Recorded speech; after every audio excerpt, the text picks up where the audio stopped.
bring back our two political analysts. Joining us right now, Dr. Rashad Richey and Jake Evans. We're going to start with you, Jake. You heard the press conference, hopefully, with Gabriel Sterling with the Secretary of State's office, and may not be great news for Republicans. He says there's a handful of counties that has not been counted, and what is outstanding is now leaning Democrat. Mm-hmm. No, based upon what I heard, that's accurate. I think at this stage, for Senator Loeffler, it's going to be very tough. For Senator Perdue, last margin I saw was him around 4,000. I did see that there are some outstanding Republican counties. It's all going to depend on what's left in DeKalb. I think I heard there's one precinct left in DeKalb and what's left in Fulton. So it depends on the outstanding ballots. I mean, what's so interesting about this race is you just have to think about the dynamics. If Doug Collins does not get in this race and Kelly Loeffler does not have to full bore play to the right of Collins as far as Trump, and then also you don't have what happened with Trump losing Georgia. This is just such a different race. I mean, the reality is Georgia was a state that's a Republican state, but it is a state that did not like Donald Trump to a point for them to win the election. And it just so happened that both of these Senate seats would ride here in Georgia.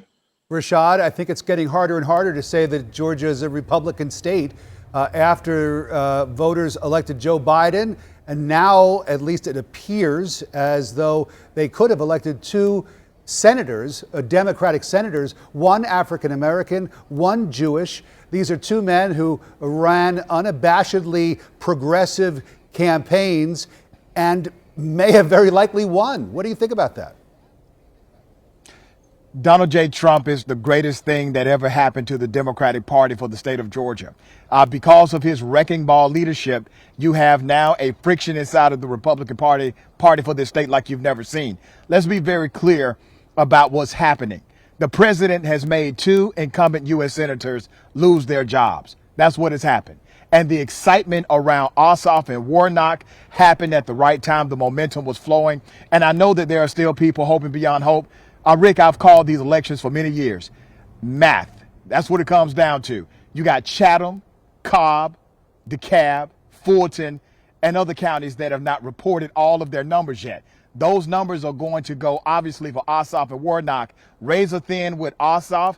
That razor thin lead that Perdue currently has against Ossoff, that's going to evaporate by tomorrow. Warnock is not going to be down again. He is going to remain in the lead. That is my prediction, and he will be declared the winner in this election. It should be a rallying point for Republicans in Georgia, at least, to understand that the politics of division may not be the road you want to travel on if you want to remain politically viable in this atmosphere in 2021 and in a post-Trump era. Rashad, we're not counting our eggs too soon, but the Democrats, if they both win both seats, we're talking history here. Jon Ossoff will be the youngest senator to ever be elected, and the Reverend Raphael Warnock, the first African-American to become a senator of the state of Georgia. When the Republicans look at this, do they have to, in some ways, include more diversity as they try to reform the party and try at this again in 2 years? They need to be coalition builders is what they need to do.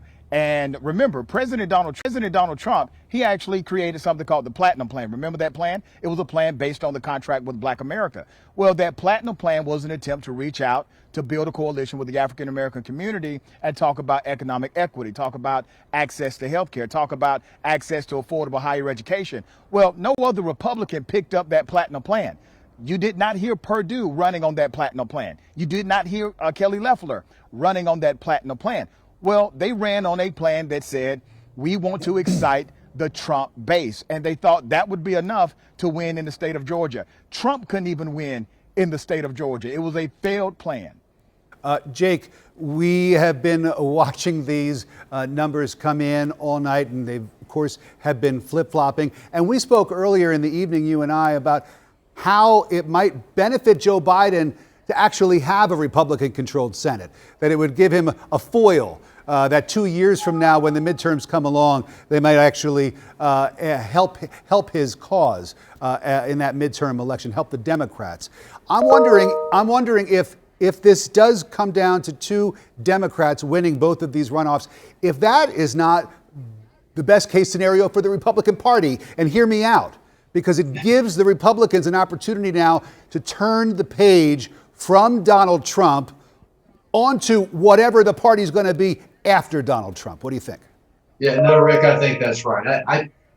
Power can be a good thing and a bad thing. This is a blessing and a curse. As you see what's happening within the GOP, the cannibalization. You've got 2 sitting U.S. senators. You've got a president who is at the top. You've got a secretary of state who's a Republican. You've got a governor who's a Republican. Whenever you have that much power in one hand, there's only one person to blame, and that's who's got the power. And so history is very, very categorical in this. Whenever you have a new party president in the subsequent midterm, it does not bode well. I think here, going forward in the next 2 years, Republicans are going to have a tremendous amount to shoot at. In the House, the Democrats have a majority by 4 seats. They're now going to have a majority with Vice President Harris to break a tiebreaker. So if Americans don't like what happens in the next 2 years, there is only one party to blame, and that's the Democratic Party. And I will briefly touch on what Rashad said earlier. And there is no doubt, and I have been professing this for a while, the Republican Party has to be inclusive and embrace diversity. The landscape of the United States is changing. Hispanics are going to be the fastest growing electoral bloc in the country. The African American base is very strong here in Georgia.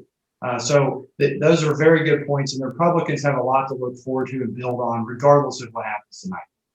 Gentlemen, thank you both. Don't go anywhere. Our coverage will continue as we take a look at some live pictures. This is the GOP.